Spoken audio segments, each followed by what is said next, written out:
দারুন নাজাত উৎসাহিত করে তোমাদেরকে যে নেককার মানুষের সোহবতে থাকতে, সে উস্তাদ হোক, সে পীর হোক, সে তোমার বাবা মা হোক, সে অন্য কেউ হোক, ভালো মানুষের সোহবত ছাড়া কখনোই ভালো মানুষ তৈরি হওয়া সম্ভব না।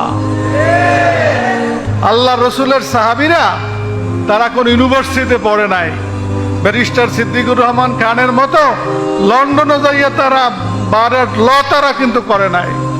তারা আল্লাহ নবীর সোহবতেই তারা বড় বড় মানুষ হয়েছে। যেখানে জ্ঞানকে আল্লাহ নবী এত বড় গুরুত্ব দিছে যে ওমর ওর ভিতর একজন ব্যক্তি ছিল যাকে ওই কাফের মন্দিরা শিখাইছে সেদিন।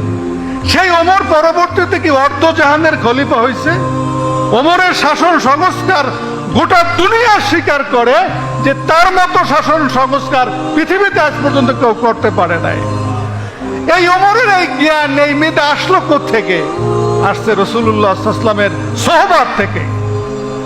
এজন্যই দারুন নাজাত মনে করে হৃদয়ের পবিত্রতার জন্য, হৃদয়ের পরিচ্ছন্নতার জন্য সোহবতের খুব প্রয়োজন। হোক সে ওস্তাদ, হোক সে হক্কানি পীর, হোক সে পিতামাতা, হোক একজন ভালো ছাত্র ভাই, তার সোহবত তোমাকে জীবনে প্রভাবিত করতে পারে, তোমাকে ভালো মানুষ, তোমার হৃদয়ের পরিচ্ছন্ন হওয়ার জন্য সেটা সহযোগিতা লাভ করতে পারে। এজন্য দারুন নাজাতের এই যে আমলি কার্যক্রম, এর গুরুত্ব কিন্তু এইখানে। আমল ছাড়া, রিয়াজত ছাড়া মানুষের হৃদয়ের পবিত্রতা ঠিক রাখা বড় কঠিন। সাহাবায়ে কেরামরা আল্লাহ নবীর সোহবত পাওয়ার পরও কিভাবে তারা রিয়াজত করছে, তাদের নামাজ, তাদের তেলাওয়াত, তাদের রিয়াজত কত গভীর ছিল। আল্লাহ নবী কত বড় আল্লাহ পাকের সরাসরি ওহীপ্রাপ্ত, এরপরও তার লাইফে দেখো আমল। সে জামাতের কি গুরুত্ব দিছে, সে নফল নামাজের কি গুরুত্ব দিছে, তেলাওয়াতের কি গুরুত্ব দিছে। নফল পড়তে পড়তে তার পাও ভুলে গেছে, কত কঠিন অবস্থা। এজন্য আমল ছাড়া, রিয়াজত ছাড়া হৃদয়ের পবিত্রতা রক্ষা করা কঠিন। সোহবত যেমন দরকার, ঈমান যেমন দরকার, সেই সাথে কি আমলও দরকার।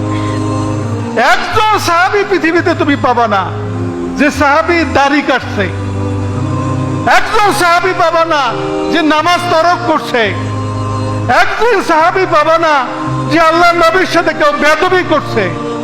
একজন সাহাবীর সাথে আর একজন সাহাবী বেয়াদবি করছে, একজন সাহাবী আর একজন সাহাবী সম্পর্কে মিথ্যা কথা বলেছে, একজন সাহাবী তুমি এরকম পাবা না। আর আজকে নামাজ লাগবে না, দাড়ি লাগবে না, সোহবত লাগবে না, হ্যাঁ, মিথ্যা বলবা, গীবাত শিকায়াত করবা, আর ইসলামী হুকুমত কায়েম করবা। এত সহজ? এত সহজ না।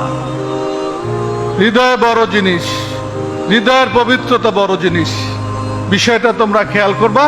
দারুন নাজাত তোমাদের হৃদয়কে পবিত্র করতে চায়, এজন্যই দারুন নাজাতের এই কার্যক্রম।